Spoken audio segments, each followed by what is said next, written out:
अस्सलाम वालेकुम फ्रेंड्स। जिस तरह आप पहली दो वीडियोस देख चुके हैं तो मैंने कहा था कि अगली वीडियोस भी आपके साथ शेयर करूंगा। जैसे ही मेरे पास स्क्रीनशॉट्स हैं तो मैंने वीडियो बनाने के लिए स्क्रीनशॉट को रेडी कर लिया और आंसर तलाश कर लिए। मैं एक बात बता चलूं कि क्वेश्चंस काफी ज्यादा मुश्किल आ रहे हैं, स्कोर सारा कवर करने के बावजूद, हैंड आउट रीड करने के बावजूद काफी ज्यादा मुश्किल हो रही है आंसर्स में। तो कोशिश करें कि इन आंसर्स को अच्छे से समझ के याद कर लें और फिर अटेम्प्ट करें क्विज, क्योंकि बहुत ज्यादा टच दे रहा है बुक का। एक बुक होती है वीजू के, जो लेक्चर आपको पहले लेक्चर के अंदर बताते हैं कि ये वाली बुक आपने फॉलो करनी है। उस बुक में से काफी ज्यादा क्वेश्चन आ रहे हैं, मीन्स जो हमें लग रहा है कि कॉन्सेप्चुअल क्वेश्चंस हैं वो वहां से जाके मिल रहे हैं। तो बुक पढ़ने की हमें जरूरत है। खैर चलें, हम वीडियो स्टार्ट करते हैं। तो पहला क्वेश्चन है, which one of the following is not the input in the transformation process. देखिए, इंफॉर्मेशन ट्रांसफॉर्मेशन प्रोसेस ये है कि इनपुट को आउटपुट में आपने कन्वर्ट कैसे करना है।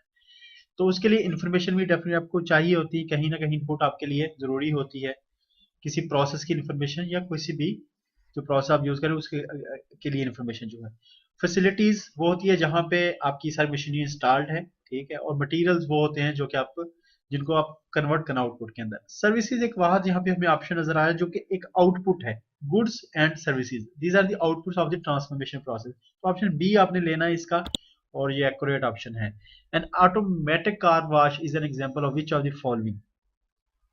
देखें, बैच प्रोसेसिंग, इंटरमीडिएट प्रोसेसिंग तो आप इसमें से निकाल ही दो ना, वो इरेलीवेंट से हैं। बाकी कस्टमाइज सर्विस और स्टैंडर्डाइज सर्विस जो होती है, उसमें हम ये तलाश कर लेते हैं इसको कि ऑटोमेटिक कार वॉश, जैसे एक अगर फैसिलिटी बना दी कि वो ऑटोमेटिकली कार को वॉश करे, तो हमने देखा होगा कि एक लिमिटेड टाइप की कार्स को वॉश कर सकेगी। तो मीन्स जहाँ पे लिमिटेड आ जाए आउटपुट के अंदर, आप एक लिमिटेड आउटपुट के ऊपर वर्क कर सकें, लिमिटेड आप फैसिलिटी दे सके, वो स्टैंडर्डाइज्ड हो जाता है। स्टैंडर्डाइज सर्विस हो जाए। कस्टमाइज में ये है तो जैसे कि ट्रक भी आ जाए तो उसको भी वॉश कर देना, और कार आ जाए तो उसको भी, मोटरसाइकिल को भी वॉश कर देना, साइकिल को भी wash.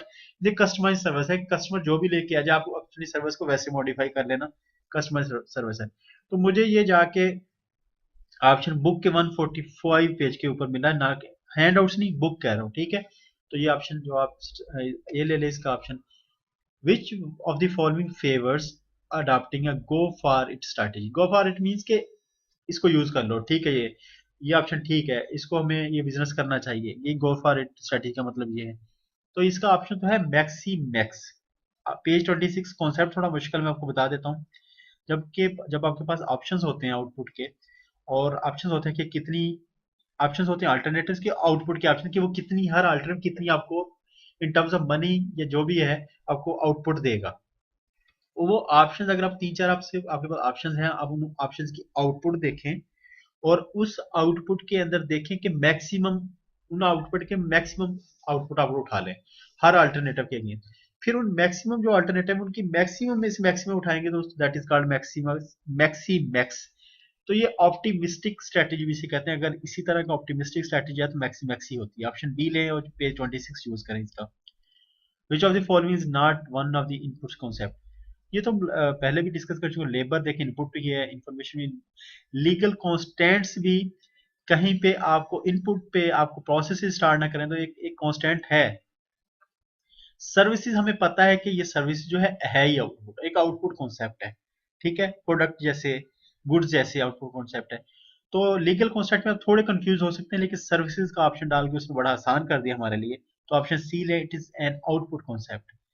Capacity planning involves answering all the following questions except. Capacity planning कह रहा है सारे सवालों के जवाब उसमें होते हैं, कैपेसिटी प्लानिंग या एड्रेस करने पड़ते हैं आपको। एक प्रोडक्शन मैनेजर है जो कैपेसिटी प्लानिंग करता है, तो ये क्वेश्चन के आंसर वो तलाश करके रखता है या एड्रेस करता है कि उसको what kind of capacity is needed, how much is needed, when it is needed. ये कैपेसिटी के रिलेटेड क्वेश्चन तैयार करके बैठा होता है। Who is going to decide कि कितनी प्रोडक्शन करनी है, वो ही तो ऑलरेडी प्रोडक्शन मैनेजर का तो हमें पता ही है। तो ये ऑप्शन वो प्रोडक्शन मैनेजर अपने आप से नहीं पूछ सकता कि किसने करना है ये वाला। तो ऑप्शन डी ले, पेज 64 देखेंगे आपको कॉन्सेप्ट मजीद क्लियर हो जाएगा।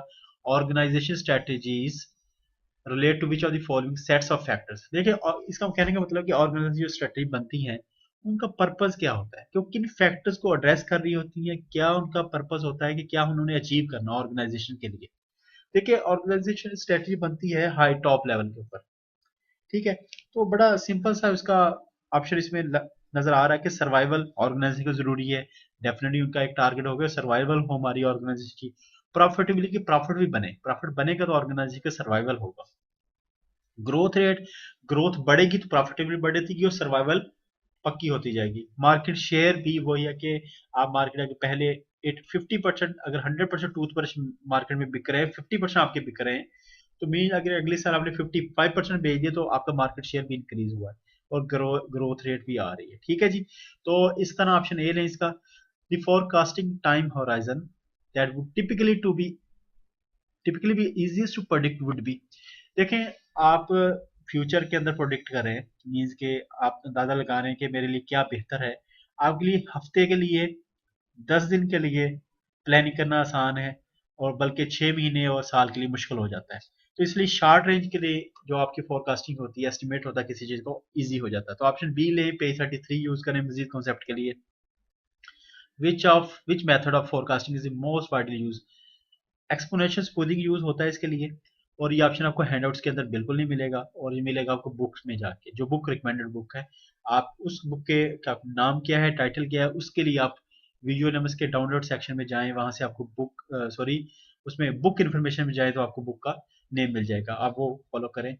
Services differ from manufacturing all the follow, देखिए मैन्युफैक्चरिंग जब भी वर्ड आएगा तो वो इट मींस कि हम समथिंग टेंजिबल हम प्रोड्यूस कर रहे हैं, ठीक है, प्रोडक्ट भी हो सकता है गुड्स जिसे हम नाम यूज कर सकते हैं डिफरेंट, आप सारे ऑप्शन आप देखेंगे आपको अंदाजा हो जाएगा, देखिए services can not be stored, एक चीज को आप टच ही नहीं कर सकते, आप उसको फील ही नहीं कर सकते, तो आप उसको स्टोर कैसे करेंगे, ठीक है, आप किसी की खुशी को, किसी के गम को स्टोर कर सकते हैं, नहीं ना, इसी तरह आप सर्विसेज जो दे रहे हैं उनको आप स्टोर नहीं कर सकते, ठीक है, तो ये ऑप्शन डी लें इसका, और आप पेज 54 ले देखेंगे तो आपको मजीद कॉन्सेप्ट क्लियर हो जाएगा, विच of the following provide guidance and direction for carrying out operations, बड़ा सिंपल सा इसके लिए स्ट्रेटेजी आएगा, क्यों आएगा कि देखिए गाइड डायरेक्शन ऑपरेशन जो करने हैं कंपनी ने अपने प्रोडक्ट को या सर्विसेज को पैदा करने के लिए, उसके लिए ऑपरेशन करते हैं, ऑपरेशन की डायरेक्शन कैसे सेट हो रही होती है,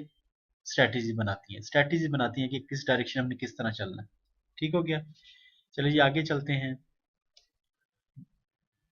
which one of the phone is the final stage of product life cycle, एक प्रोडक्ट जब बनता है मार्केट में आता है उसके बाद उसके स्टेज स्टार्ट हो जाते हैं, इंट्रोडक्शन स्टेज पहले आता है उसका, फिर ग्रोथ आता है, मैच्योरिटी आता है, सैचुरेशन आता है, डिक्लाइन है, डिक्लाइन पे जाके समझो कि वो प्रोडक्ट अब मार्केट से आस्ता आस्ता गायब हो रहा है, उसकी मार्केट में डिमांड कम हो रही है, ये सारे स्टेज डिमांड बेस्ड होते हैं, डिमांड होगी तो प्रोडक्ट चलते रहेंगे, नहीं तो खत्म हो जाएंगे, flexible operations comes under the example of tactics, जो फ्लेक्सिबल ऑपरेशंस हैं क्या, ये ऑपरेशंस जो हैं वो मेथड, वो टेक्निक जिससे आप कोई काम परफॉर्म करते हैं वो टैक्टिक्स है, तो फ्लेक्सिबल ऑपरेशन भी आप काम भी कोई कोई एक्टिविटी कैरी आउट कर रहे होते हैं, उसके लिए अपने जो काम कर रहे होते हैं तरीकाकार से ऑपरेशन होता है, तो टैक्टिक्स वो उसकी ही डेफिनेशन है, ऑप्शन बी यूज करें, पेज 12 यूज करें तो मजीद कॉन्सेप्ट आपका क्लियर हो जाएगा, विच of the following part indicates the three basic functions, देखिए पहली बात मैं आपको बताऊं कि बेसिक फंक्शन अगर हम